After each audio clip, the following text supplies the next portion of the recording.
In front of me is Xiaomi 15 Pro, and today I would like to show you how you can set up app lock.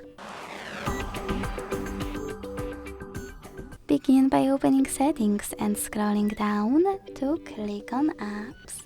Then hit app lock, and after choosing turn on, hit change password to pick one of those options. Then create your app lock and repeat it to confirm it. Choose next at the bottom right corner, pick one of those options, confirm your choice in the pop-up, and then if you wish to lock all of those apps, hit use app lock right away. If you don't, click on each one, then hit use app lock, pick whatever you want to in the pop-up and use gray switchers to lock your apps.